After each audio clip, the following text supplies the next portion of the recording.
श्रवण करेंगे श्रीमद् भागवतम के अंतर्गत तृतीय स्कंध पंचम अध्याय और श्लोक संख्या 13 नंबर श्लोक से आज हम प्रारंभ करेंगे। ओम नमो भगवते वासुदेवाय। ओम नमो भगवते वासुदेवाय। ओम नमो भगवते वासुदेवाय। सा श्रद्धानस्य विवर्धमाना विरक्तिमन्यत्र करोति पुंसः हरेः पदानुस्मृति निर्वृतस्य दुःखाप्ययमासु धत्ते। जो व्यक्ति ऐसी कथाओं का निरंतर श्रवण करते रहने हेतु आतुर रहता है, उसके लिए कृष्ण कथा क्रमशः अन्य सभी बातों के प्रति उसकी उदासीनता को बढ़ा देती है। वह भक्त जिसने दिव्य आनंद प्राप्त कर लिया हो, उसके द्वारा श्री भगवान के चरण कमलों का ऐसा निरंतर स्मरण तुरंत ही उसके सारे कष्टों को दूर कर देता है। बहुत ही सुंदर श्लोक है। इस प्रकार से कल हमने लास्ट श्लोक में श्रवण किया कि जो विदुर जी हैं वे मैत्रेय मुनि को कहते हैं कि जो आपके मित्र हैं कृष्ण द्वैपायन व्यास देव, वो पहले ही भगवान के गुणों का वर्णन महाभारत में कर चुके थे। फिर भी जो इसका उद्देश्य है भगवान के गुणों के वर्णन का, वो क्या है? जो सामान्य जन है उनको भगवान की ओर आकृष्ट करना। और इस श्लोक में विदुर जी कहते हैं परम भगवान श्री कृष्ण की ऐसी प्रेममयी जो कथाओं को निरंतर श्रवण करने हेतु आतुर रहता है। आतुर रहता एक बहुत ही वैसा वर्ड हो जाएगा, जैसे हम देखेंगे कि किसी का कुछ भी फेवरेट है तो उसके लिए हमेशा लालायित रहेगा वस्तु, व्यक्ति, पदार्थ, जो भी। ऐसा ही जो भगवान की कथाओं के श्रवण के लिए रहता है, उसके लिए कृष्ण कथा क्रमशः अन्य सभी बातों के प्रति उसकी उदासीनता को बढ़ा देती है। और इसका साइड इफेक्ट भी बता रहे हैं। इसको साइड इफेक्ट भी कहा जा सकता है उदासीन लोगों द्वारा, और भक्तों द्वारा बेनिफिट भी कहा जा सकता है। जिसकी स्वतः रुचि जो है क्रमशः भगवान की कथामृत में बढ़ती जाती है, वह जो अन्य विषय संसार के अन्य जो भी प्रकार के अलग अलग क्षेत्र कह सकते हैं या भावनात्मक कोई पक्ष कह सकते हैं, जो कुछ भी है उसमें वो न्यूट्रल होने लगेगा धीरे धीरे धीरे धीरे। मीन्स ऐसा भी कहा जा सकता है, एक स्तर से तो ये कह सकते हैं कि भैया वो कुछ काम कर नहीं रहेगा, लेकिन दूसरे एंगल से कह सकते हैं कि वो यथार्थ रूप से जो जैसा है व्यक्ति, वस्तु, परिस्थिति, विचार, उसको वैसा ही देखना प्रारंभ कर देता जैसा है।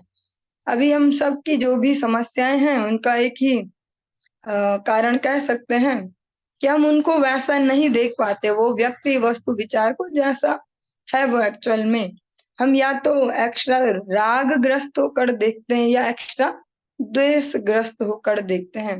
चाहे वो कोई रिलेशनशिप है, कोई वस्तु है, कोई व्यक्ति है, कोई परिस्थिति या विचार, या तो हमको ये पसंद है या तो नहीं है। लेकिन इन दो हाँ या ना में तो जीवन नहीं चलता।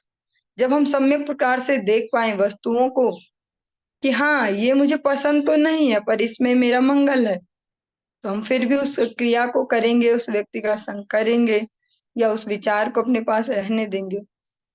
और कई बार हम देख पाएंगे कि ये मुझे बहुत पसंद है पर मेरे लिए ठीक नहीं है, तो हम यत्न पूर्वक उसका परित्याग करेंगे, भले ही वह व्यक्ति हो, वस्तु, परिस्थिति, विचार, कुछ भी।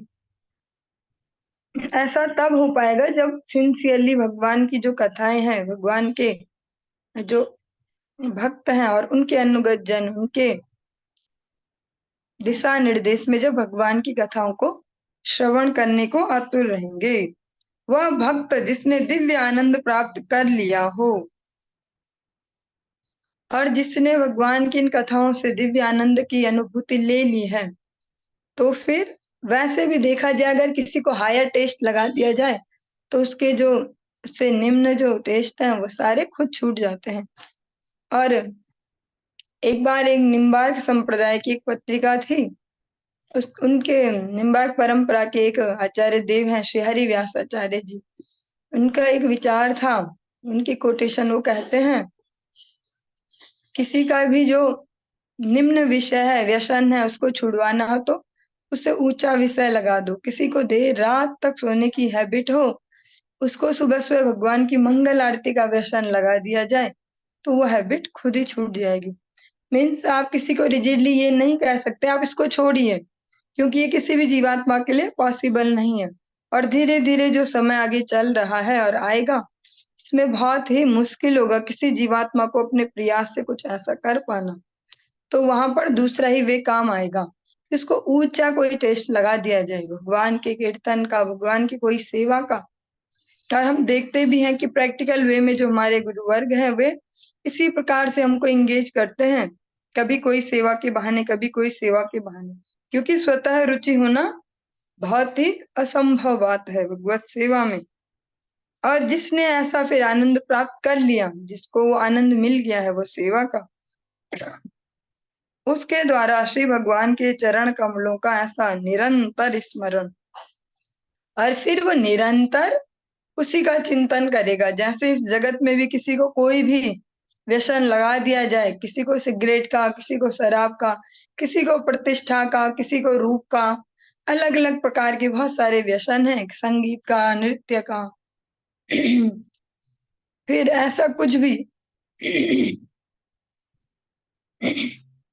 कोई भी व्यसन किसी की लाइफ में ऐड हो जाए तो उसको फिर याद नहीं दिलाना पड़ता कि अरे अरे तेरा टाइम हो गया सिगरेट पीने का, अरे तेरा टाइम हो गया वहां घूमने जाना था, ऐसा कुछ भी। उसके फिर निरंतर चिंतन में हो, कभी लेट नहीं हो सकता उसके लिए। और एक भक्त भी जब भगवान की दिव्य कथाओं के रसास्वादन में, भगवान की सेवाओं के आनंद में निमग्न रहता है, तो भी भगवान का फिर निरंतर स्मरण करता है। फिर फोर्सफुली स्मरण नहीं करना पड़ता कि सुबह हो गई अब याद करना चाहिए भगवान को, शाम हो गई अब याद करें। और फिर इससे क्या होगा, निरंतर स्मरण से। श्रीमन नित्यानंद प्रभु कहते हैं, गौरांग भजिले, गौरांग जपिले, सब दुखेर अवसान रे। गौरांग भजिले, गौरांग जपिले, सब दुखे अवसान रे। जब हम भगवान का निरंतर स्मरण करेंगे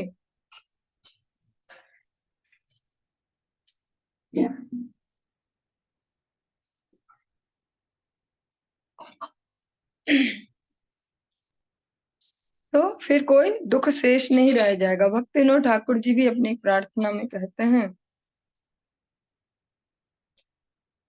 कि अगर भगवान का, राधा कृष्ण का हम निरंतर स्मरण करेंगे तो अन्य कोई दुख रह नहीं जाएगा। राधा कृष्ण बल बल बल रे सबाई, इस प्रकार से प्रार्थना के अंतिम स्टैंजा में भक्ति विनोद ठाकुर जी कहते हैं कि कोई भी दुख हमारे जीवन में शेष नहीं रह जाएगा, क्योंकि जो दुखों का मेन कॉज है, जो रूट कॉज है, वो क्या है, भगवत विस्मृति।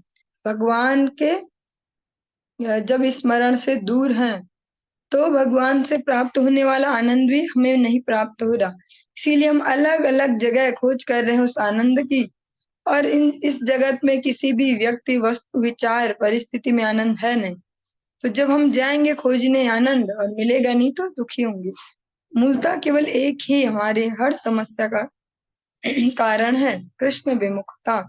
जितने जितने ज्यादा हम कृष्ण स्मरण हमारे जीवन में बढ़ते जाएगा, कृष्ण सेवा, धीरे धीरे हम प्रैक्टिकली भी, एक तो थियोरटिकली शब्दों में कह दिया कि कोई दुख नहीं होगा, प्रैक्टिकली भी वो बुद्धि योग प्राप्त होगा, वो विवेकी बुद्धि प्राप्त होगी, जिससे हम पदार्थों को, व्यक्तियों को, परिस्थितियों को ठीक से समझ पाएंगे। तो फिर धीरे धीरे विचारों में क्लैरिटी आएगी, और फिर सारे जब आशाओं को छोड़ देंगे तो नैराश्यम ही परमम सुखम संतोषी परमम धनम। भगवान के नाम के आनंद में और जगत से जो आशाएं हैं उनको छोड़कर यथार्थ रूप में समझ कर कि इस जीवन में किसी के पास है ही नहीं आनंद। हम सब एक दूसरे में सर्चिंग कर रहे हैं आनंद की, इसीलिए एक दूसरे को दुखी कर रहे हैं। जब हम ये समझ लेंगे कि हमारे पास नहीं है, भगवान से लेकर गुरु वैष्णव से लेकर अन्यों को बांटेंगे ये आनंद प्रेम, तो फिर वास्तविक प्रसन्नता भी चित्त में आएगी और इस प्रकार से समस्त दुखों का नाश हो पाएगा। ताच्छोच्य शोच्यान विदो अनुशोचे हरेह कथायाम विमुखा नघेन। आवाज ही नहीं आ रही, आवाज नहीं आ रही। शृणोति देवो अनिमिषस्तु येषाम् आयुर्वृथा वाद गति स्मृति नाम। हे मुनि, जो व्यक्ति अपने पाप कर्मों के कारण दिव्य कथा प्रसंगों से विमुख रहते हैं और फल स्वरूप महाभारत और उसके अंतर्गत श्रीमद् भगवत गीता के उद्देश्य से वंचित रह जाते हैं, वे दयनीय द्वारा भी दया के पात्र होते हैं। मुझे भी उन पर तरस आता है, क्योंकि मैं देख रहा हूँ कि किस तरह सनातन काल द्वारा उनकी आयु नष्ट की जा रही है। जब वे दार्शनिक चिंतन, जीवन के सैद्धांतिक चरम लक्ष्यों और विभिन्न कर्म कांड की विधियों को प्रस्तुत करने में स्वयं को लगाए रहते हैं। विदुर जी मैत्रेय मुनि से कह रहे हैं, हे मुनि, जो व्यक्ति अपने पाप कर्मों के कारण दिव्य कथा प्रसंगों से विमुख रहते हैं, स्पष्ट कह रहे हैं विदुर जी कि जिनके जीवन में पाप की अधिकता है वे ही भगवान की जो वास्तविक कथा है उसके प्रति उदासीन रहते हैं। सुनने में थोड़ा अजीब भी लग सकता है और अगर इनको अलग शब्दों से कहा जाए तो और भी बुरा लगेगा, लेकिन इसी महाभारत में स्पष्ट कहा जाता है एक मंत्र जिसको हम डेली 3 बार बोलते हैं लगभग, महाप्रसादे गोविंद नाम ब्राह्मणी वैष्णवे स्वल्प पुण्यवताम राजन विश्वासो नैव जायते। जिनके अल्प पुण्य है, अगर दूसरे परिप्रेक्ष्य से देखकर कहें रिवर्सिबल, तो पाप अधिक हैं। तो यहाँ पर विदुर जी स्पष्ट कह रहे हैं, जिनके पाप अधिक जमा हो गए उनकी रति भगवान के जो शुद्ध भक्तों द्वारा कही जाने वाले कथा प्रसंग उनमें नहीं हो पाती। ये इसलिए वर्ड शब्दों पर जोर दिया जा रहा है शुद्ध भक्तों द्वारा, क्योंकि कथाएं तो फिर हम बोलेंगे बहुत सारी हो रही हैं। आज की डेट में भी कम से कम 1 लाख जगह कथा चल रही होंगी अभी भागवतम, और वहां पर लाखों लाखों की पब्लिक होगी, हजारों हजारों की भीड़ बैठी होगी, तो फिर ये कैसे कहा जा सकता है। इसीलिए ये स्पष्ट शब्द कहा जा रहा है शुद्ध भक्तों द्वारा, क्योंकि एक तो वो कथा प्रसंग भी हैं जो वक्ता भी इसी उद्देश्य से कह रहे हैं कि मुझे बहुत अच्छे से डिलीवर करना है, बस धूम मच जाए, सब अट्रैक्ट हो जाए और बढ़िया से जो हमारी दक्षिणा वो भी हो जाए और पब्लिक भी जय जयकार भी कर ले।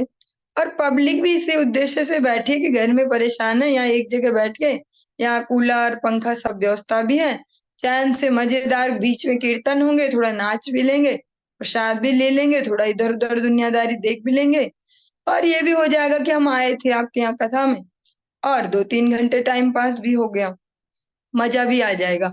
एक तो ये परिप्रेक्ष्य है, एक वाचक का और एक श्रोता का।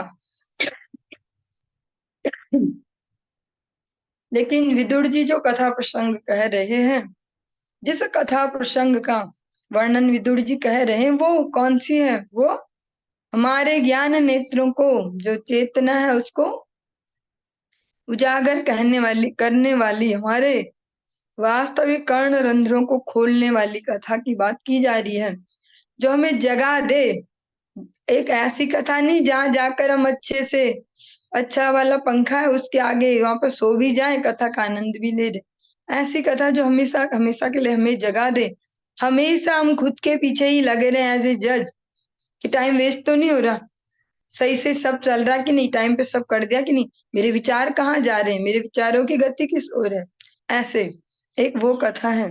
ऐसी कथा भगवान के शुद्ध भक्त ही कह पाएंगे, क्योंकि उनका एकमात्र उद्देश्य जीवों को भगवत धाम वापस ले जाना है। बाकी जो भी हम देखते हैं अपने आसपास, धन पद वैभव, ये सब सेकेंडरी हैं। ये तो भगवत माया स्वयं उनके पीछे जाती ही है, ये उसका साइड इफेक्ट है। लेकिन वास्तविक उद्देश्य है जीवों की भगवान की ओर रुचि उत्पन्न करना। तो विदुर जी कहते हैं कि जो पाप ग्रस्त जो जीव हैं, अनेक अनेक पाप जिनके जमा हो चुके हैं, अनेक अनेक जन्मों, और अनेक जन्म तो अगर ना भी याद हो, इसी जन्म में भी हर दिन हम कितने सारे पाप करते हैं। सर्दियों में अलग प्रकार के करते हैं, गर्मियों में अलग प्रकार के करते हैं, बरसातों में अलग प्रकार के। और ये तो मौसम वाइज पाप हो गए, इस मौसम में कौन से जीव कीटाणु हम अधिक मार रहे हैं। और एक पाप हम डेली अपनी भावनाओं के बेसिस पे भी कर रहे हैं, ये मुझे ठीक नहीं मानता, इसने मेरी बेइज्जती की थी, ये ऐसा है, ये मुझे बढ़िया मानता है, ये ऐसा। अलग अलग प्रकार से जो पाप जमा हो रहे हैं, उनके फल स्वरूप ऐसी जीवात्मा, ऐसा व्यक्ति जो भगवान की कथा है, जो श्रीमद् महाभारत है और उसके अंतर्गत श्रीमद् भगवद गीता गीतोपनिषद है, उसका जो उद्देश्य है उससे वंचित रह जाते हैं। और गीतोपनिषद का एकमात्र उद्देश्य है भगवत शरणागति। उसका उद्देश्य ये नहीं है कि तुम बस कर्म करो, मीन्स कर्म भी कौन से वाले कर्म, भी वहां पर कर्म की डेफिनेशन कोई समझ नहीं पाता। जब कहते हैं कर्म करो, फल की चिंता मत करो, वर्क इज वर्शिप, कर्म ये वाले नहीं, रात दिन गधों जैसे लगे रहो। कर्म भी वो, वास्तविक कर्म भी वो हैं जो भगवान की प्रसन्नता के निमित्त किए जाते हैं। वो यज्ञ कर्म में आ जाते हैं, वो कर्म भी यज्ञ बन जाते हैं जो भगवान की प्रसन्नता के लिए किए जाते हैं। तो वे श्रीमद् भगवद गीता महाभारत जिनका वास्तविक उद्देश्य है शरणागति, भगवान स्पष्ट कहते हैं सर्वधर्मान परित्यज्य मामेकम शरणम व्रज अहम त्वाम सर्व पापेभ्यो मोक्षयिष्यामि मा शुचा।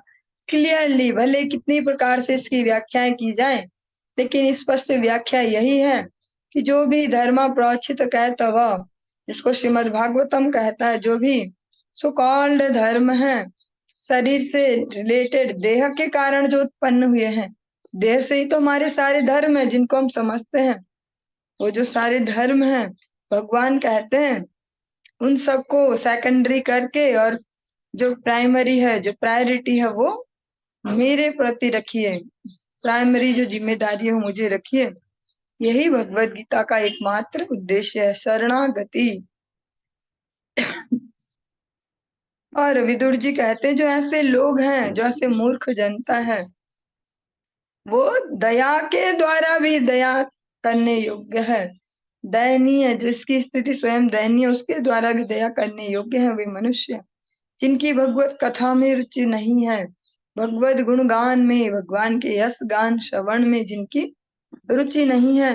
क्योंकि जिस जीव की भगवान के भगवत विषयक जो विषय वस्तु है उसको श्रवण करने में रुचि नहीं होगी, फिर वो कभी किसी काल में, अनंत काल में भी समझ नहीं पाएगा मेरा वास्तविक मंगल किसमें है। इधर सर पटको, इस दीवार पर पटको, उस दीवार पर पटो, इस सीढ़ी पर चढ़ो, उस सीढ़ी पर चढ़ो, पर पता नहीं होगा कि सीढ़ी किस दीवार पर लगानी है, कहाँ जाने से हमें वास्तविक मंजिल मिलने वाली है। अतः विदुर जी कहते हैं मुझे भी उन पर तरस आता है, क्योंकि मैं देख रहा हूँ स्पष्ट। और विदुर जी भी इसको अपने एक्सपीरियंस के बेस पर ही कह पा रहे, पूरे जीवन भर उन्होंने देखा है। इतने बड़े साम्राज्य के जो भोक्ता थे, इतने सारे जो लोग कौरव वंश, वो देख भी रहे इनके पास सब कुछ है, लेकिन एक यही विचार नहीं है भगवान की, जो भगवान को जो सरेंडर करना है वो नहीं है। उसके कारण जो उनके पास था वो उसको भी इंजॉय नहीं कर पाए, और हमेशा क्लेश ग्रस्त रहे। एक नॉर्मल, जिसको कहा जा रहा है दयनीय से भी दयनीय, एक भिखारी भी बोल सकते हैं, उनसे ज्यादा सुखी था। प्रति क्षण धृतराष्ट्र इसी अग्नि में जल रहे थे, कैसे पांडवों को नष्ट किया जाए, कैसे दुर्योधन को सिक्योर किया जाए। दुर्योधन भी रात दिन इसी अग्नि में जल रहा, कैसे भीमसेन को मारा जाए, कैसे इन सबको रास्ते से हटाया जाए। कैसे मैं मजा ले पाऊं इस राज्य का। इस चक्कर में जो वो यथार्थ जो सुख है उसको भी ना ले पाए। और इस मामले में कहा जा सकता है बहुत ही दयनीय व्यक्ति से भी दयनीय उनकी स्थिति है। विदुर जी अपने सामने ये देख चुके हैं और पूरे के पूरे वंश को नष्ट होता हुआ भी देख चुके हैं। इसीलिए वो कह पा रहे हैं कि मैं देख रहा हूं किस तरह सनातन काल द्वारा, जो चिरकाल है, जो भगवान भगवत गीता में कहते कालोस्मि, उसके द्वारा इनकी आयु नष्ट की जा रही है निरंतर। जैसा हम सब भी देख रहे हैं, हर दिन हमारी क्षमताएं घट रही हैं। हर दिन हम यही शोक करते हैं कि 2 साल पहले ऐसी नहीं थी मेरी स्थिति, 1 साल पहले तक भी ठीक थी, तब भी थोड़ा जान थी शरीर में, हाँ तब भी मैं ऐसा कर लेता था, कर लेती थी।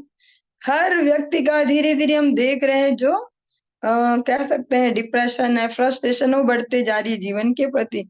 पहले ऐसा नहीं था, पहले सही था, उस समय तब सही था, तब सही था, हर व्यक्ति को लग रहा तब सही था, अब सही नहीं है। कुछ समय बाद फिर और ज्यादा ये लगने वाला तब भी सही था। मीन्स जो आज है वो भी कुछ समय बाद लगने वाला सही है, लेकिन आज हम प्रसन्न नहीं है अपनी स्थितियों से। हर दिन आयु नष्ट की जा रही है, हर दिन हमारी आयु क्षीण हो रही है। हमारा जो बल है, बुद्धि बल हो, शारीरिक बल हो, सहन शक्ति का बल हो, सब कुछ धीरे धीरे क्षीण होते जा रहा है। और विदुर जी कहते हैं दयनीय स्थिति क्या है कि सारी जो एनर्जी है, चाहे वो mental energy, physical energy, emotional, spiritual, जो भी एनर्जी कहाँ लगाई जा रही है, शुष्क फालतू के दार्शनिक चिंतन में। हाँ ऐसा होते होंगे भगवान, हम देख सकते हैं सामान्य व्यक्ति भी, 2 व्यक्ति अगर बैठते कहीं पे, अगर कोई टॉपिक आ जाए भगवान भगवान, वो भी बहुत कुछ जानते हैं। हाँ ऐसा है परमात्मा, तो ऐसा बोला गीता भागवत में, भले उन्होंने कभी खोलकर देखी ना हो गीता भागवत, उन्हें पता ना हो कि ये 2 चीजें हैं, भगवत गीता और श्रीमद् भागवतम, लेकिन हर व्यक्ति इस प्रकार की चर्चाएं कर लेगा। हाँ ऐसा लिखा गीता भागवत में, ऐसा बोलते हैं, हाँ, ऐसा होता है। जीवन के सैद्धांतिक चरम लक्ष्यों और केवल बातों बातों से ही जीवन के लक्ष्यों को निर्धारित करेंगे, वास्तविक लक्ष्यों की ओर कभी बढ़ नहीं पाएंगे, और विभिन्न कर्म कांडों की विधियों को प्रस्तुत करने में स्वयं को लगाए रहते हैं। ये वाली जो लाइन है ये उनके लिए कि जो फिर भी सो कॉल्ड अभी सनातन धर्मी है और केवल कर्म कांड को ही सनातन धर्म समझते हैं। थोड़ी सी लाइन डिफरेंट सी है, फिर दोबारा रिपीट करते हैं और समझने का प्रयास करते हैं। इस लाइन में उन लोगों को लक्ष्य किया गया है जो सनातन धर्म का मतलब केवल कुछ परंपराओं को, कुछ कर्म कांड को मान लेते हैं। हाँ दीपावली के दिन लक्ष्मी पूजा करते हैं हम लोग, तो उस दिन सब इकट्ठे हो जाते हैं नए कपड़े पहन के और पूरी ड्रामाबाजी करते हैं, कोई कोई तो पंडित जी को ही बुला लेते हैं कि आज लक्ष्मी पूजा हमारे यहाँ, और सब मिलके करते हैं बस उस दिन। या आज नवरात्रि आई, आज फाइनल वाला दिन है या स्टार्टिंग वाला, सब में पूरे परिवार में भक्ति आ गई, सब बैठ गए सुबह सुबह नहा धो के घंटी बजाने में। और जैसे कुछ बर्थडे आया तो हमने कुछ ऐसी पूजाएं रखवाई है, ऐसा ऐसा। सुनने में थोड़ा बहुत ही अजीब सा हो सकता है, फिर भी जो शब्द है उन्हें समझना तो होगा ही। केवल इसी को ही धर्म मान लिया जा रहा है, जिनके द्वारा विदुर जी कहते हैं मैं उनके प्रति बहुत कह सकते हैं उनके लिए मेरे मन में बहुत ही तरस है, बहुत ही दया है कि बेचारे कहाँ अपने जीवन को नष्ट कर रहे हैं।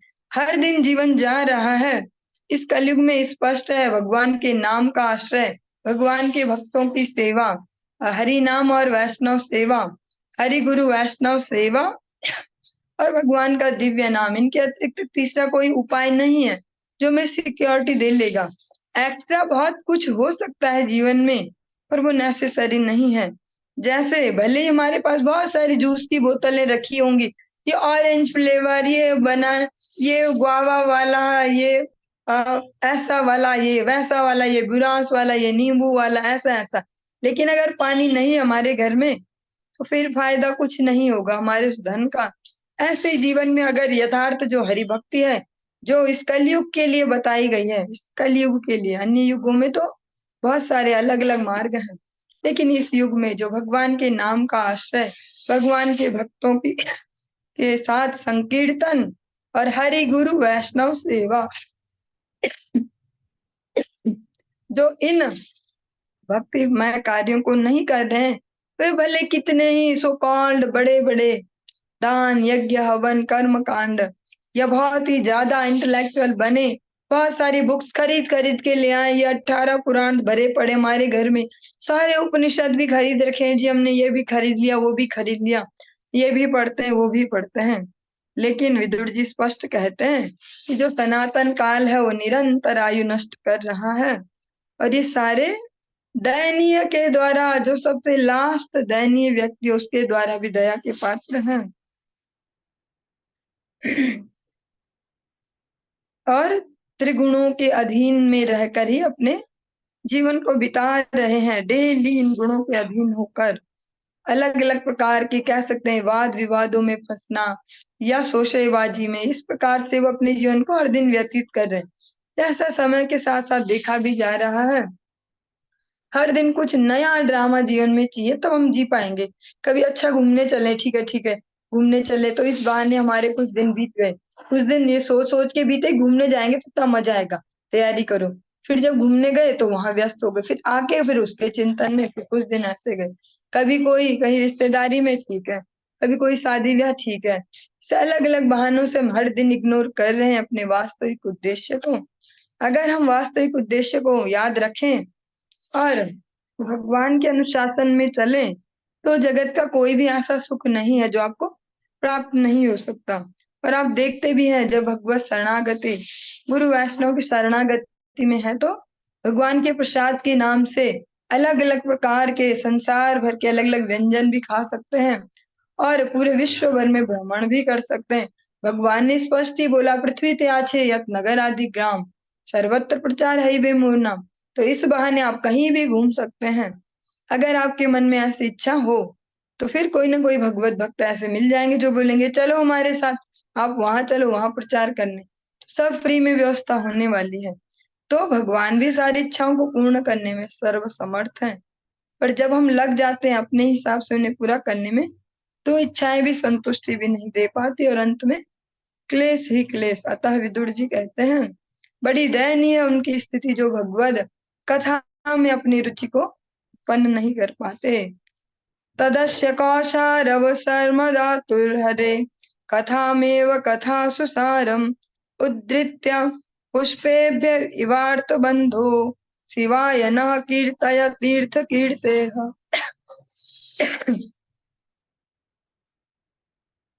हे मैत्रेय, हे दुखियारों के मित्र, एकमात्र परम भगवान की महिमा सारे जगत के लोगों का कल्याण करने वाली है। अतएव जिस तरह मधुमक्खियां फूलों से मधु एकत्र करती हैं, उसी तरह कृपया समस्त कथाओं के सार कृष्ण कथा का आप वर्णन कीजिए। विदुर जी मैत्रेय मुनि को कहते हैं, हे दुखियारों के मित्र, में जो इस जगत में अलग अलग प्रकार के दुखों से ग्रस्त हैं, त्रितापों के अंतर्गत उनके जो वास्तविक मित्र हैं वो साधु जन ही हैं।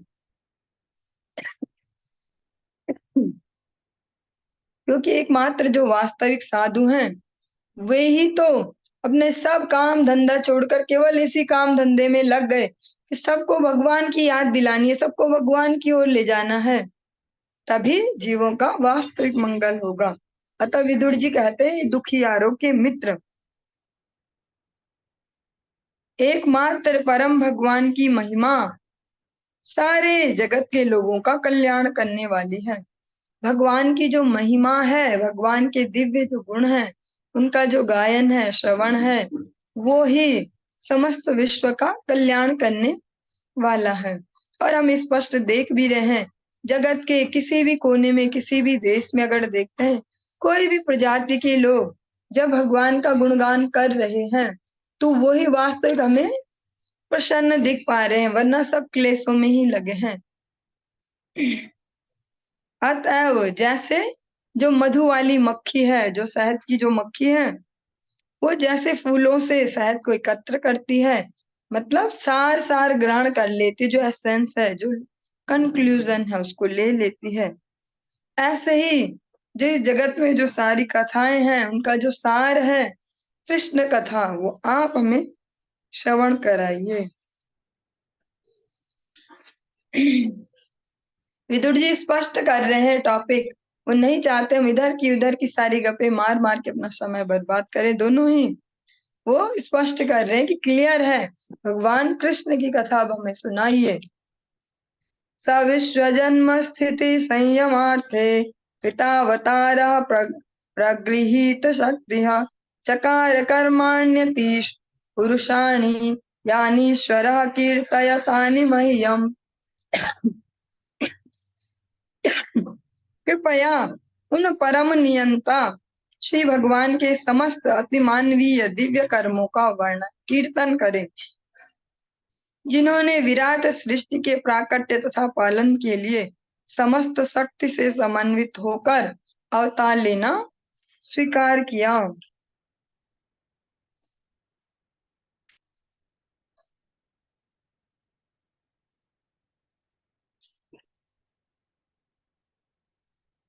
विदुर जी जो है मैत्रेय जी को संकेत करते हैं कि भगवान के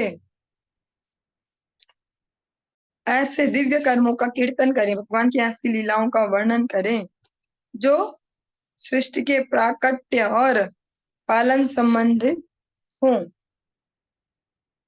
श्रीशुक उवाच स एवं भगवान् पृष्टः क्षत्रा कौशारवो मुनिः पुंसां निःश्रेयसार्थेन तमाह बहुमानयन्। श्री सुखदेव गोस्वामी ने कहा, विदुर जी का अत्यधिक सम्मान करने के बाद विदुर जी के अनुरोध पर समस्त लोगों के महानतम कल्याण हेतु श्री मैत्रेय मुनि बोले।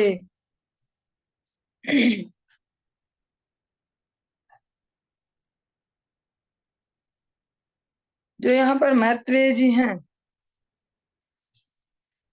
वो विदुर जी का एक एज ए वैष्णव सम्मान करते हैं और उनकी प्रार्थना पर अब आंसर देना प्रारंभ करते हैं।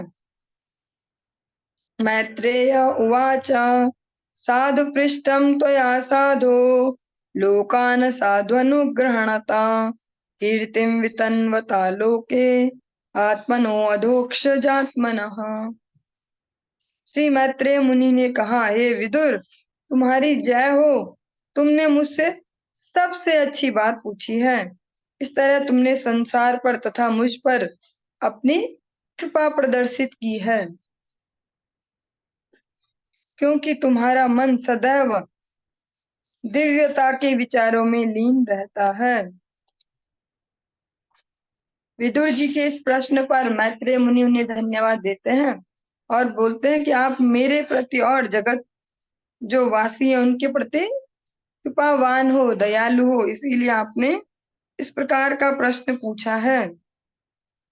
और आप ऐसा प्रश्न तभी पूछ पा रहे हो जब आपका जो ये मन है निरंतर भगवान के दिव्य चिंतन में लीन रहता है। न चित्रम त्वयि क्षतर्वादरायण वीर्यजे गृहीतो अनन्य भावेन यत्त्वया हरीश्वरः। हे विदुर यह तनिक भी आश्चर्यप्रद नहीं है कि तुमने अनन्य भाव से श्री भगवान को इस तरह स्वीकार कर लिया है, क्योंकि तुम श्रील व्यास देव के वीर्य से उत्पन्न हो। व्यास देव के अंश से आपका जन्म हुआ है, इसीलिए इसमें कोई आश्चर्य नहीं है कि आपने इतने इजीली जो भगवत शरणागति उसको एक्सेप्ट कर लिया।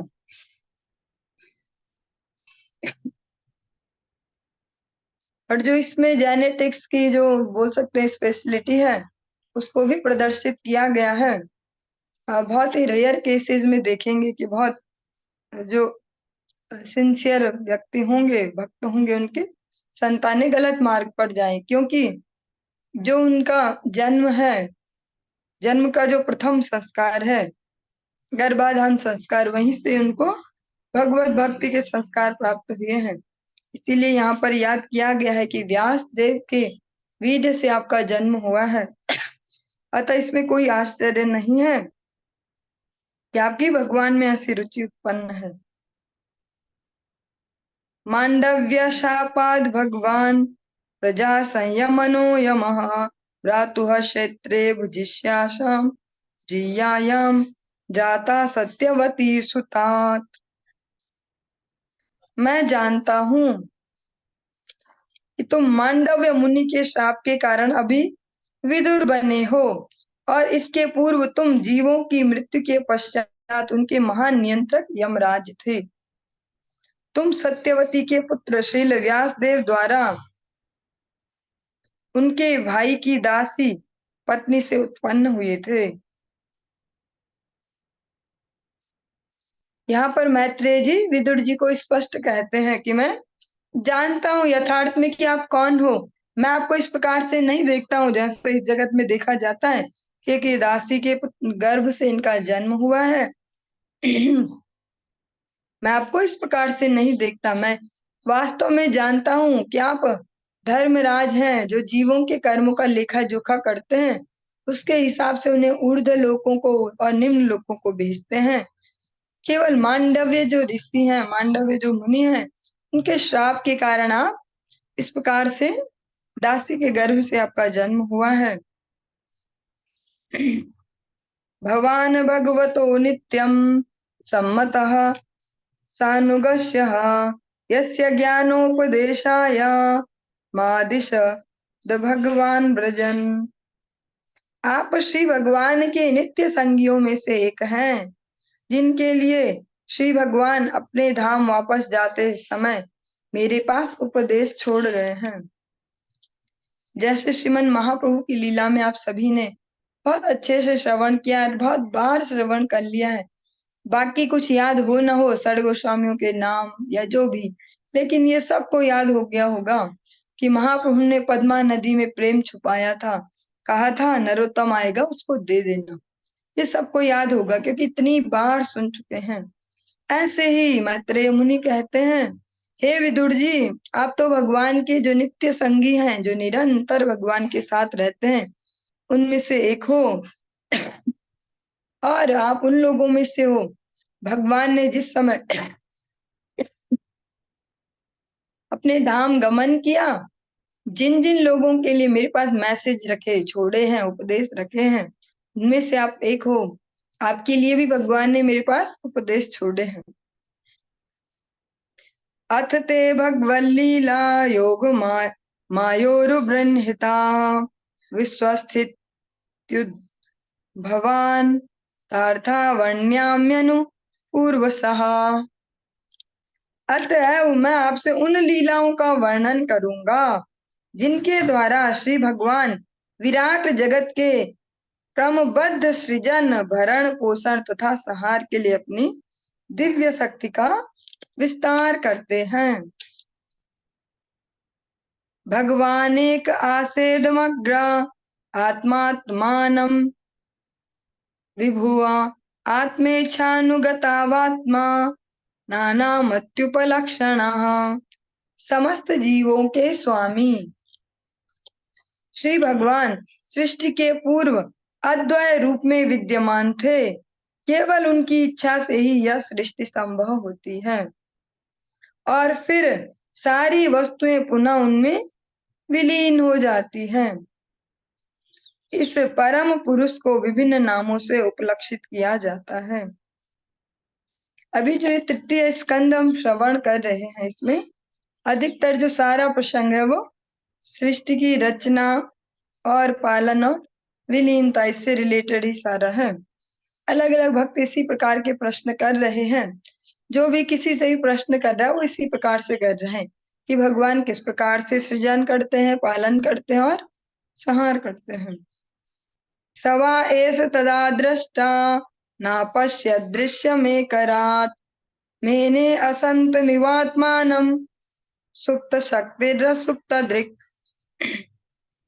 हर वस्तु के निर्विवाद स्वामी श्री भगवान ही एकमात्र दृष्टा थे। उस समय विराट जगत का अस्तित्व न था, अतः अपने स्वांशों तथा विभिन्न अंशों के बिना वे अपने आप को अपूर्ण अनुभव कर रहे थे। तब भौतिक शक्ति सुसुप्त थी, जबकि अंतरंगी शक्ति व्यक्त थी। जो बहिरंगा शक्ति है वो उस समय सुषुप्त अवस्था में थी, वो एक्टिव नहीं थी, और भगवान की जो अंतरंगा शक्ति है वो व्यक्त थी, एक्टिव थी। भगवान ही एकमात्र उस समय उपस्थित थे, और भगवान का जो अपना नित्य संगी साथी है, भगवान उन सबको मिस कर रहे हैं कि मैं अभी इनके बगैर अकेला हूँ। सा वा एतस्य संदृष्टुः शक्तिः सदात्मिका माया नाम महाभागा ययेदं निर्ममे विभु। श्री भगवान दृष्टा है और बहिरंगी शक्ति जो दृष्टिगोचर है, प्रकट जगत में कार्य तथा कारण दोनों रूप में कार्य करती है।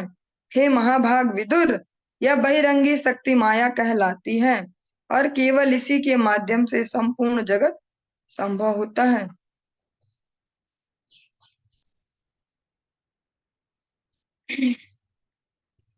और जो ये भौतिक प्रकृति है, बहिरंगा शक्ति के निर्देशन में ही कार्य कर रही है। भगवान कहते हैं भगवद गीता में, मयाध्यक्षेण प्रकृति असूयते सचराचरम हेतु नानेन कौन्तेय जगद्वि परिवर्तते। जो भौतिक प्रकृति है, उसके जो फाइनल जो नियंत्रक हैं या दीक्षक हैं, जिनके दिशा निर्देश में कार्य कर रही, वो स्वयं भगवान श्री कृष्ण है। कालवृत्त्या तु मायायां गुणमय्या मधोक्षजः पुरुषेणात्मभूतेन वीर्यमादत्त वीर्यवान। परम पुरुष अपने स्वांश दिव्य पुरुष अवतार के रूप में प्रकृति के 3 गुणों में बीज स्थापित करता है, और इस तरह सनातन काल के प्रभाव से सारे जीव प्रकट होते हैं। ततो अभवन् महतत्त्वमव्यक्तात् कालचोदितात् विज्ञानात्मात्म देहस्थं विश्वं व्यंजनस्तन्मोनुदः। तत्पश्चात सनातन काल की अंत क्रियाओं से प्रभावित पदार्थ का सर्वोपरिसार जो कि महतत्व कहलाता है प्रकट हुआ, और इस महतत्व में शुद्ध सत्व अर्थात श्री भगवान ने अपने शरीर से ब्रह्मांड की अभिव्यक्ति के बीज बोए। जो हम ये वर्णन सुन रहे हैं, थोड़ा सा हम सभी के लिए ऐसा होगा कि क्या क्या क्या बोलते हैं, ये तो समझ में ही नहीं आता है।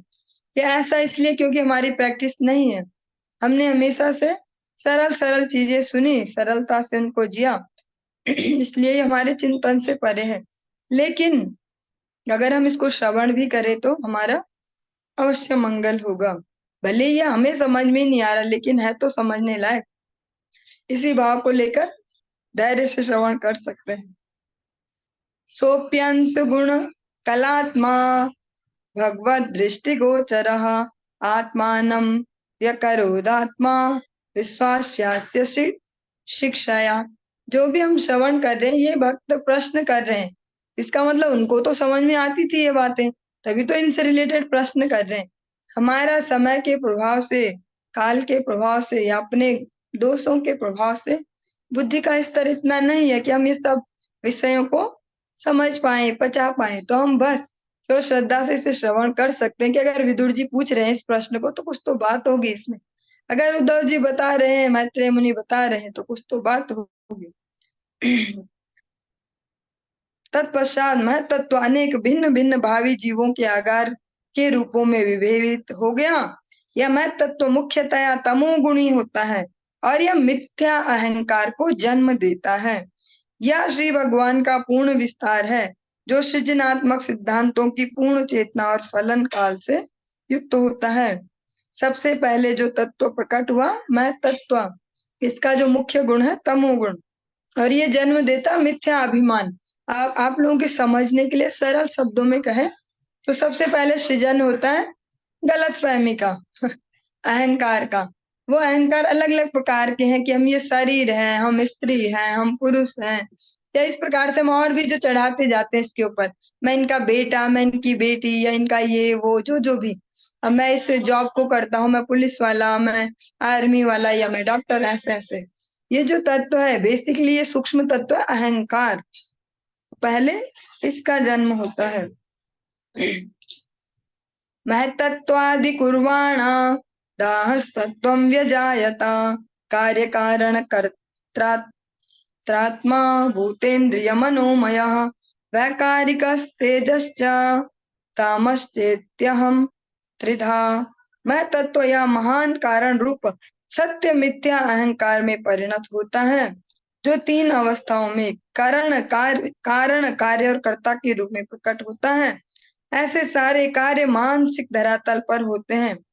वे भौतिक तत्वों, स्थूल इंद्रियों और मानसिक चिंतन पर आधारित होते हैं। मिथ्या अहंकार तीन विभिन्न गुणों सतो, रजो तथा तमो में प्रदर्शित होता है।